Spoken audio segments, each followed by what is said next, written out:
لیکن دسترخوان پر کھجور اٹھا کر بارگاہ رب العزت میں یوں تو کہہ سکتے ہو مولا مجھے یہ دعا روزانہ افطار میں ضرور کر لینا. اس لیے میں کہہ رہا ہوں کہ اگر تمہارے دل میں احساس بھی پیدا ہوا قیامت کے دن یہ نیت بھی دیکھی جائے گی. قرآن پاک میں ان فقیروں کا ذکر کیا گیا ہے کہ جو شرم کے مارے تم سے مانگتے نہیں وہ حقیقت میں فقیر ہے. حیا کی وجہ سے تمہارے پاس ہاتھ نہیں پھیلاتے وہ حقیقت میں فقیر ہیں، اور ان کو دینے پر اللہ نے تمہارے بہت بڑے اجر کا وعدہ فرمایا. یہ احساس آپ کو خود کو ہونا چاہیے. میں آج ایک مثال دوں. نبی پاک صلی اللہ تعالیٰ علیہ وسلم کا جو نظام ہے، سیدنا عثمان غنی رضی اللہ تعالیٰ عنہ کا جو مال تھا، حیرت ہوتی ہے آج بھی مدینہ طیبہ میں حضرت عثمان غنی کا اکاؤنٹ چل رہا ہے. آج بھی ان کے بینک کا کھاتہ چل رہا ہے. 14 صدیاں گزر گئی. ان کے نام کی جائیداد آج بھی موجود ہے. ان کا باغیچہ، ان کا کنواں جو انہوں نے خرید کر کے وقف کیا. جس کے پاس مال ہے وہ اگر اپنے سرمائے کو ریٹرن قوم تک پیش کرتا ہے تو اس کا مطلب یہ نہیں ہے کہ اس کا سرمایہ کم ہو جائے گا. تاریخ کی سچائیاں بتا رہی ہیں 14 سینچریاں گزر گئی لیکن ان کے مال میں ابھی بھی کمی نہیں ہے. مدینہ طیبہ میں ان کے نام کی پوری ہوٹل بھی ہے، وقف عثمان بن عفان. حضرت عثمان غنی رضی اللہ تعالیٰ عنہ کے وقف کی ہوئی چیزیں آج بھی مدینہ میں موجود ہیں اور سرمایہ کما رہی ہیں، آج بھی کما رہی ہیں. مدینہ طیبہ میں جب حضور تشریف لائے حالات کیا تھے؟ ایک ہی کنواں تھا میٹھے پانی کا، اور وہ بھی یہودی کے قبضے میں تھا. وہ پانی بیچتا تھا تو پانی بیچا جاتا تھا. ظاہر سی بات ہے یہ استحصال آج بھی کچھ لوگ کرتے ہیں. جب ضرورت کی چیزیں نہیں ملتی مارکیٹ میں تو کچھ مالداروں کے پاس یہ چیزیں ہوتی ہیں اور وہ لوگوں کو جو 10 روپے کی وہ 100 روپے میں بیچتے رہتے ہیں. یہ احتکار اسلام میں ناجائز و حرام ہے. لوگوں کی مجبوری کا فائدہ اٹھانا. جب تمہارے لیے ضرورت تھی یہ 5 روپے کا ماسک جو ہے 50 روپے میں بھی بیچا جا رہا تھا کیونکہ اب لوگوں کو ضرورت تھی. تو لوگوں کی ضرورت کو دیکھ کر کے اس کا منافع بڑھا دینا اور لوگوں کی مجبوری کا فائدہ اٹھانا، اسلام اس کی کبھی اجازت نہیں دیتا. جب مدینہ طیبہ میں آئے ایک یہودی سب کو پانی بیچ رہا ہے، پینے کا پانی. صحابہ جو غریب تھے حضور کی بارگاہ میں آئے، عرض کیا کہ یا رسول اللہ صلی اللہ علیہ وسلم اتنی غریبی ہے کہ ہم پانی خرید کر نہیں پی سکتے. حضور اکرم صلی اللہ تعالیٰ علیہ وسلم نے اعلان فرمایا کوئی ہے ہم میں سے جو اس کنویں کو خرید کر کے اللہ کی رضا کے لیے وقف کرے اور مسلمانوں کو پانی پہنچائے، اس کے لیے اللہ تعالیٰ جنت کی پوری نہر عطا فرمائے. حضرت عثمان غنی کھڑے ہوئے، مال والے تھے، پیسے تھے. کہا کہ یا رسول اللہ صلی اللہ علیہ وسلم مجھے اجازت دیں میں یہ سودا کرتا ہوں. گئے لیکن ماننا بھی تو چاہیے. جو مالک ہے کنویں کا اس کے پاس آئے، یہودی تھا. اس سے کہا تو یہ کنواں مجھے بیچ دے، اور ریٹ لگانا شروع کیا. کتنا جو تھا ہی نہیں اس وقت کا ریٹ. آپ نے 1000 درہم سے شروع کیا. 1000 2000 3000 4000 درہم چاندی کے سکے کو کہتے تھے. 10,000 درہم پر بھی لگائے، وہ دینے کو تیار نہیں ہوا.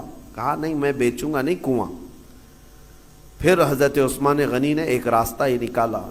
کہا اچھا ٹھیک ہے تو نہیں بیچے گا، پارٹنرشپ میں تو کر لیتے ہیں، آدھا آدھا کر لیں گے. تو آدھا مالک میں آدھا مالک، ایک دن تو بیچ ایک دن میں بیچوں گا. وہ اس بات پر راضی ہوا کہ کنواں تو میرے پاس ہی رہے گا، پارٹنرشپ میں لے لوں گا. 12,000 درہم چاندی کے سکے دے کر حضرت عثمان غنی نے کنویں کی آدھی ملکیت اپنے حاصل کر لی، آدھی ملکیت لے لی. اب اس کے بعد طے یہ پایا تھا کہ ایک دن یہودی کے قبضے میں رہے گا، ایک دن حضرت عثمان غنی کے قبضے میں رہے گا. اس کے قبضے میں جب ہے وہ پانی بیچے، جب ان کے قبضے میں ہو تو یہ پانی بیچے. حضرت عثمان نے آدھا پارٹنرشپ میں لیا اور مدینے میں آ کر اعلان کر دیا جسے پانی چاہیے وہ میری باری کے دن مفت میں لے جائے. جس کو اپنے پانی کی ضرورت ہے. مدینے کے غربا مساکین اور سب اہل مدینہ حضرت عثمان کی باری کا انتظار کرتے. جس دن ان کی باری ہوتی سب پانی لے لیتے، اور جب یہودی کی باری ہوتی وہ مکھیاں مارتا بیٹھتا. کون خریدتا؟ جب پانی مفت میں تقسیم ہو رہا ہو تو پیسے دے کر اس سے کون لیتا؟ تو اس نے جو سودا کیا تھا پھر وہ کہنے لگا کہ میں تو گھاٹے کا سودا کر لیا۔ عثمان چالاکی کر گیا، یہودی کہتا رہا، اور اس کے بعد کئی دن تک اس کے کنویں پر کوئی خریدار نہیں آتا۔ تو اب حضرت عثمان کے پاس وہ آیا اور کہا باقی آدھا بھی خرید لو، آدھے کی جو پارٹنرشپ چلا رہے ہو باقی آدھا بھی تم خرید لو۔ حضرت عثمان غنی اس وقت کہتے ہیں اب مجھے خریدنا نہیں ہے، پارٹنرشپ پہ ہی چلیں گے، آدھے آدھے پر ہی چلیں گے۔ پھر حالات یہاں آئے کہ بہت اونے پونے اس یہودی کو چند سکوں پر، چند درہموں پر اپنا پورا کنواں دے کر جانا پڑا۔ حضرت عثمان غنی نے بہت مختصر سی دولت سے باقی کا کنواں خرید لیا، اور اس کے بعد بارگاہ رسالت مآب صلی اللہ علیہ وسلم میں حاضر ہوئے۔ عرض کرتے ہیں یا رسول اللہ صلی اللہ علیہ وسلم، اس کنویں کی ملکیت مجھے پوری کی پوری حاصل ہو گئی، میں آپ کو گواہ بنا کر عرض کرتا ہوں میں اس کنویں کی ملکیت سے دستبردار ہوتا ہوں، آج سے یہ کنواں صرف اور صرف اللہ کے نام پر وقف ہو گیا۔ جسے پانی چاہیے وہ کنواں آج بھی 1400 سال کے بعد پانی دے رہا ہے، مدینے میں آج بھی موجود ہے، پورے مدینے کو پانی پلایا۔ مدینے والے جب تک رہے پانی پیتے رہے، پورے خلفائے راشدین کا دور گزرا، صحابہ تابعین کا دور گزرا، نہ جانے کتنے بادشاہوں کا دور گزرا، وہ کنواں اسی طرح موجود ہے۔ آج کے دور میں بھی جا کر کے دیکھیں، پورا ایک محلہ ہے بیر عثمان نام سے مدینے میں۔ بیر عثمان کا مطلب ہوتا ہے عثمان کا کنواں، پورے محلے کا نام ہے۔ یہ میں آپ کو یہ کہنا چاہتا ہوں، اللہ نے اگر آپ کے پاس کوئی چیز دولت عطا کی، نعمت عطا کی، اس کو اگر مخلوق خدا پر ریٹرن کرتے ہو ختم نہیں ہوتا، مولا ہمیشہ کے لیے قائم فرما دیتا ہے۔ اور قرآن میں وَأَمَّا مَا يَنْفَعُ النَّاسَ فَيَمْكُثُ فِي الْأَرْضِ، جو لوگوں کو نفع دیتا ہے وہ زمین میں ہمیشہ برقرار رہتا ہے، لوگوں کو نفع دیتا ہے وہ زمین میں برقرار رہ جاتا ہے۔ آج کے اس ظالمانہ نظام کے خلاف میں بات کروں گا۔ اقوام متحدہ UN کی رپورٹ کے اعتبار سے، ابھی پچھلے سال کی بات کر رہا ہوں، 2022 میں تقریباً 53 کنٹریز ایسی ہیں جس میں 11.5 کروڑ لوگ صرف بھوک کی وجہ سے مرے ہیں۔ 11.5 کروڑ لوگ بھوک مری، یہ دنیا کا اتنا بڑا ہوا ہے۔ میں پوچھنا چاہتا ہوں، یہ رپورٹ نکالنے والے وہ بڑا ادارہ ہے، وہ بڑا ادارہ ہے اقوام متحدہ UN، جن کے پاس بڑے بڑے کنٹریوں کے بادشاہ آ کر بیٹھتے ہیں میٹنگوں کے لیے، تو رپورٹ نکالنے والوں کو کیا یہ شرم نہیں آتی کہ افریقہ کے غریب بچوں کی تصویریں چھاپ دیتے ہو؟ عربوں کی سونے کی کرسی کو کبھی کیوں نہیں ہلا کر کے پوچھتے کہ تمہارا ایک لقمہ ان کی زندگی بناتا ہے؟ کیوں نہیں پوچھا جاتا؟ دنیا میں یہ نظام نہیں ہے۔ دنیا آج مالداری کے حصول میں اور کمپٹیشن میں اتنی آگے بڑھ رہی ہے، ہر کوئی مال میں کمپٹیشن کرنا چاہ رہا ہے۔ آج عربوں کی حالت بھی دیکھیں آپ جا کر، وہ اونچی بلڈنگیں بنانے میں ایک دوسرے کی دوڑ میں لگے ہوئے ہیں، کسی کو 150 منزلے کی بنانی ہے، کسی کو 200 منزلے کی بنانی ہے، اور ایسے ایسے پروجیکٹ پلان لوگوں کے درمیان متعارف کرانا چاہتے ہیں۔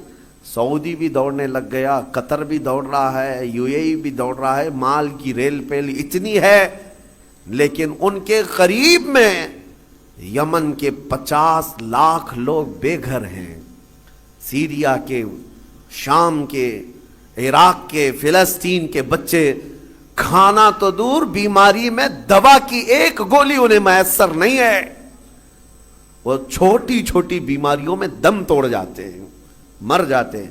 ہے تو امت مصطفیٰ، ان مالداروں سے سوال ضرور ہوگا، ضرور ہوگا۔ ان کے بغل میں بلکہ ان کے سائے میں وہ تمام قومیں ہیں جو چیخ رہی ہیں، لیکن کسی کی چیخ ان کے کانوں تک نہیں آتی۔ آپ جا کر کے دیکھیں، کھانا ان کے کھانے کا طریقہ یہ ہے کہ 2-4 ہاتھ بڑے برتن پر رکھ کر کے عرب اس کو فیشن سمجھتے ہیں، باقی پورا کھانا گٹر میں پھینک دیا جائے، پورا کا پورا بکرا بنایا جائے، 2-3 چمچ اس میں سے گوشت نکال کر کے باقی پھینک دیا جائے۔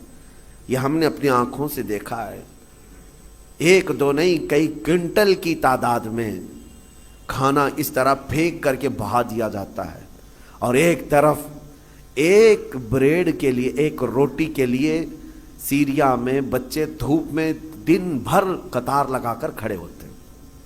کوئی ریلیف بانٹنے والی تنظیم آتی ہے اور جو لوگوں سے چندہ کر کے وہاں جا کر کے لوگوں کو خیرات کرنے والی کوئی تنظیم آتی ہے. ایک گاڑی آتی ہے تو بچے ایسے جھپٹ پڑتے ہیں جیسے چیل جھپٹتی. ہمارے ساتھ ہوا ہے. ہم بس لے کر کے عراق میں جائیں تو بس کا دروازہ کھولنا مشکل ہوتا ہے، بچے اس طرح سے پورے دروازے کو لٹک جاتے ہیں. اکثر تو ہمیں یہ ڈر لگتا تھا کہ کوئی بچہ ٹائر کے نیچے نہ آ جائے. ڈرائیور سے ہم بار بار کہتے بھی تھے کہ اتنے بچے ہیں، ایک بار بس کسی محلے میں چلی جائے تو 100-150 بچے 5 سال سے 7 سال کی عمر کے، دیکھو تو ان کے چہرے گلابی رنگت خوبصورت ہیں، لیکن الجھے بال، پھٹے کپڑے اور ہمارے کپڑوں سے لپٹ جائیں اور بانٹنے والا تھک جاتا ہے. مجھے یاد ہے 11ویں شریف کے موقع پر بکرے ذبح کر کے ہم نے اپنا نہیں پکایا، ان غربا اور مساکین کے جو ریفیوجی کیمپ تھے اس میں لے کر کے گئے. ایک ایک گوشت کا ٹکڑا 1/4 کلو کا ہوتا تھا. 1/4 کلو کا گوشت کا ٹکڑا ایک ایک کو تقسیم کیا جا رہا ہے. بچے اس طرح سے جھپٹ کر کے لیتے اور میں نے دیکھا ہماری آنکھیں بھیگ گئی تھی. وہ جب گوشت کا ٹکڑا لے کر اپنی جھوپڑی میں جا رہے تھے تو چوم چوم کر کے آنکھوں کو لگا رہے ہیں اور پکار پکار کر کے اپنی اماں سے کہہ رہے ہیں کہ گوشت آ گیا گھر میں، گوشت آ گیا گھر میں. یہ کیفیت ان ممالک کی میں بتا رہا ہوں جہاں امت مصطفیٰ آباد ہے.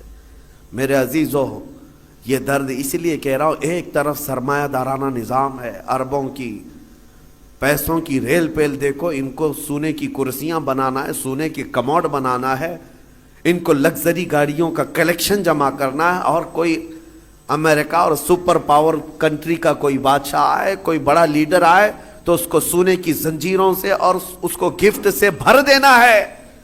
لیکن ایک غریب کو 2 لقمے کھلانے کی ان کے اندر توفیق نہیں. یہ سارا مسئلہ صرف توفیق الہی سے ہے. اسی لیے رمضان المبارکہ میں ان لوگوں کا احساس کرو. اگر احساس نہیں ہے تو پھر جینے کا کوئی مقصد بھی نہیں ہے. احساس ہی سب سے بڑے ایمان کی طرف لے جاتا ہے. آپ کو یہ احساس ہونا چاہیے. میرے آقا صلی اللہ تعالی علیہ وسلم نے حدیث میں فرمایا من لم یہتم بامرنا فلیس منا. جو اس حال میں صبح کیا کہ میری امت کے بارے میں کچھ نہیں سوچا، وہ میری امت میں سے نہیں ہے، میری امت میں سے نہیں ہے. آج آپ تمام حضرات سے بھی میں یہی کہوں گا، تمہارا اپنا روزہ، آپ کو پتہ ہے روزہ آپ بھوکے پیاسے رہتے ہیں، لیکن اس کے باوجود جب اجتماعی طور پر کہیں افطار ہو رہی ہو، مسجدوں میں جاؤ یا کہیں ایسی جگہوں پر جا کر افطار کرو جہاں دوسرے لوگ بھی ہوں. تمہارے افطار تو کرنا ہی ہے، لیکن اپنے ہاتھ سے اٹھا کر اپنے ایک بھائی کو کھجور بھی دے دیا، اس کے روزے کے برابر بھی آپ کو ثواب ہے. اللہ تبارک و تعالیٰ نے یہ نظام تمہارے لیے رکھا ہے. صحابہ اکرام فرماتے ہیں ایک وقت وہ تھا، رمضان کے روزے کی افطاری کا وقت قریب تھا. 70 صحابہ جو اصحاب صفہ میں ہیں نبی پاک کے حجرے کے باہر بیٹھے رہتے تھے.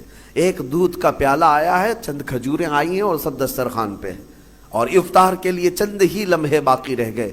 نبی پاک صلی اللہ علیہ وسلم نے اپنے حجرے میں اندر دیکھا، حضرت عائشہ سے کہا کہ عائشہ باہر نظر کرو، کوئی باقی تو نہیں رہ گیا، کوئی مسافر، کوئی اجنبی تو نہیں ہے. حضرت عائشہ کہتی ہیں وہ کھڑکی سے اندر سے جھانک کر دیکھتی ہیں، جنت البقیع قبرستان حضور کے حجرے سے تھوڑی دور پہ ہے. ایک درخت تھا غرقد کا، اس درخت کے نیچے کوئی ایک مسافر آیا ہے اور الجھے ہوئے بال ہیں، کہیں لمبے سفر سے آیا، وہ اپنی سواری کو باندھ رہا. حضرت عائشہ نے کہا یا رسول اللہ صلی اللہ علیہ وسلم، کوئی دور کا مسافر لگتا ہے اور غرقد کے نیچے کھڑا ہے. افطار کرنے کے لیے میرے آقا بیٹھے، چند لمحے باقی رہ گئے تھے. صحابہ کہتے ہیں حضور دسترخوان چھوڑ کر اٹھ گئے. میرے آقا دسترخوان چھوڑ کر اٹھ گئے اور چل کر کے گئے، اور جب اس کے پاس گئے تو اس سے پوچھا کہاں سے آئے.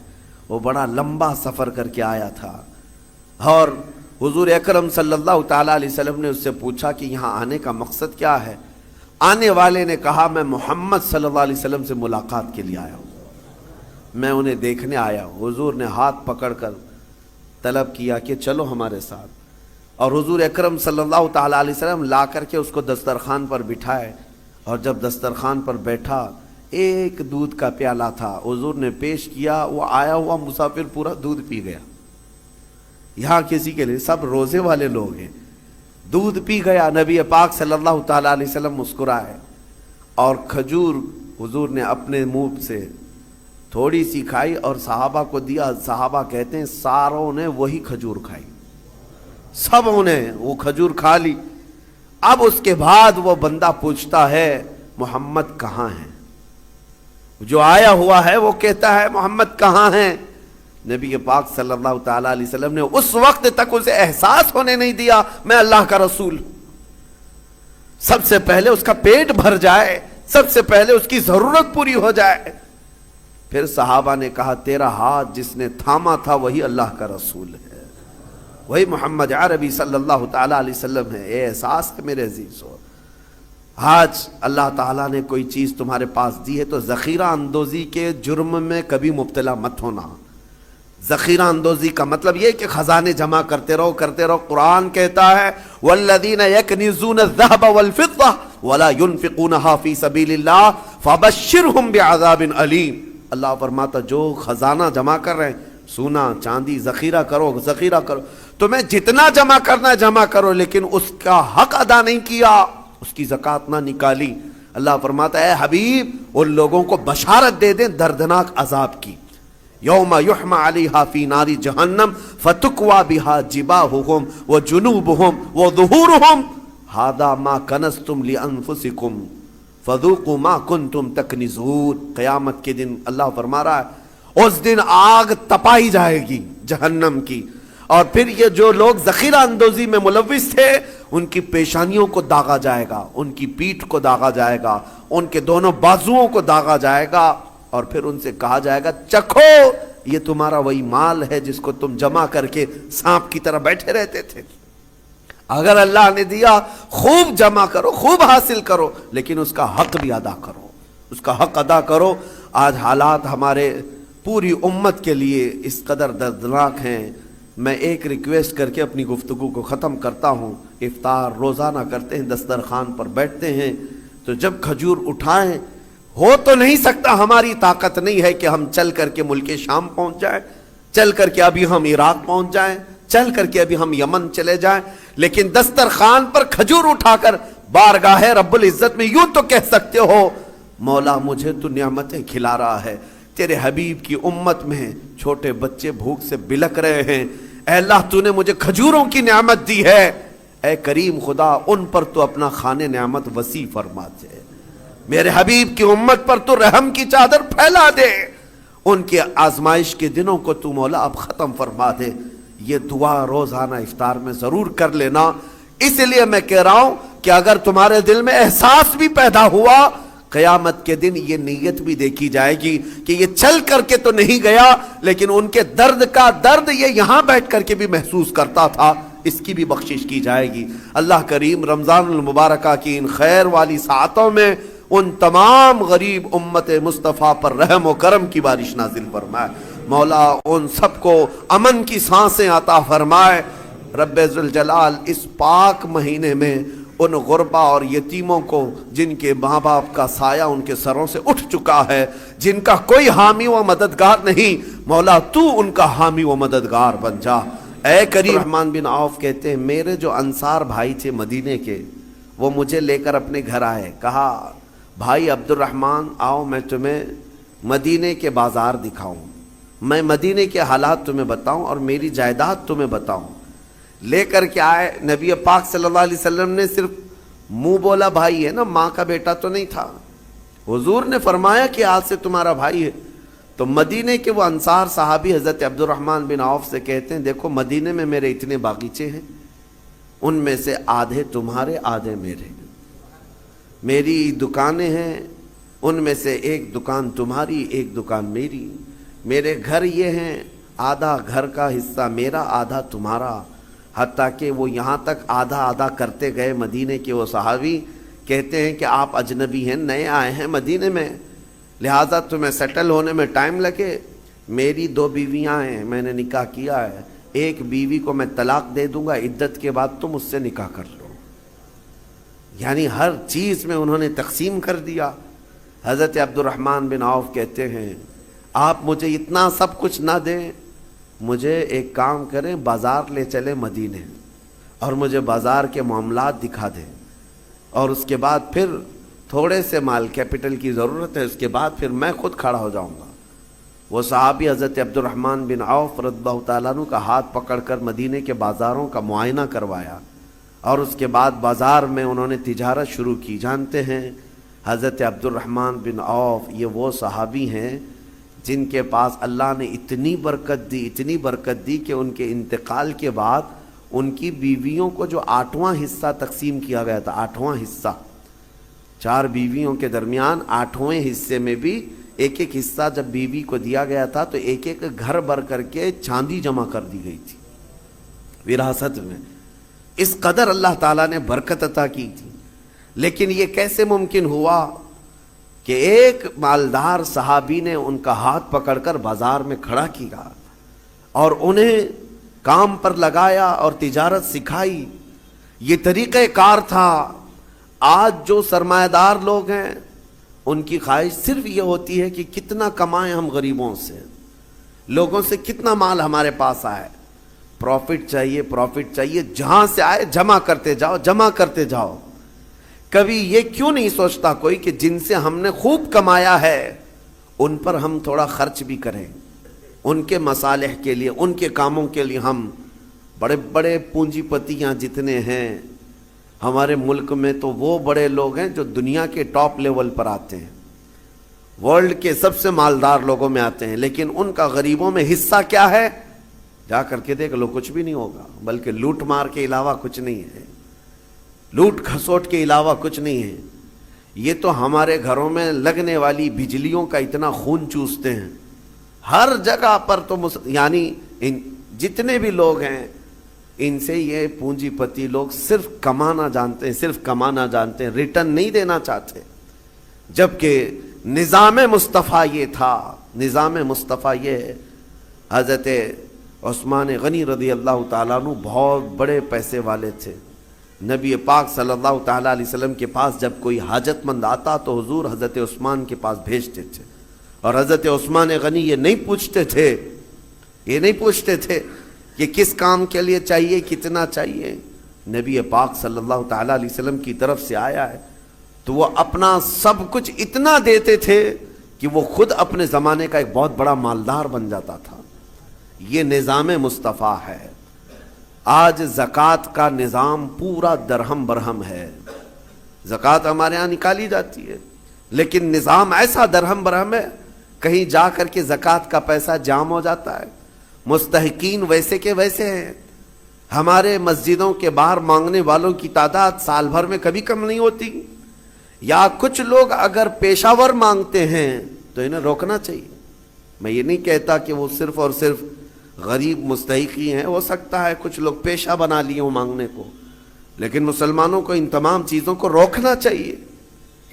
اور ہماری زکوٰۃ کا جو نظام ہے، اللہ نے سب سے پہلے قرآن میں فرمایا انما الصدقات للفقراء والمساکین، سب سے پہلے زکوٰۃ کے مستحقین فقیر ہیں، مساکین ہیں۔ اور پھر یہ جو مدارس کا ہے، مدرسوں کو زکوٰۃ، ان کا نمبر قرآن پاک میں سب سے اخیر میں ہے، فی سبیل اللہ، یعنی جو اللہ کی راہ میں ہیں وہ طالب علم ہے۔ ہاں اگر وہ مستحق غریب ہے، فقیر ہے تو ٹھیک ہے، وہ بھی نمبر 1 پر زکوٰۃ لے سکتا ہے۔ لیکن آج ہمارے لوگوں میں ایک ذہن میں یہ بات بیٹھی ہے کہ زکوٰۃ صرف اور صرف ایک جگہ جو مدرسوں کو دی جاتی یہی ہے، وہ ایک حصہ ہے، آپ ضرور دیں، جو مستحق ادارے ہیں وہ دین کا نظام چلا رہے ہیں ضرور دیں، لیکن آپ آس پاس کبھی نظر نہیں کرتے۔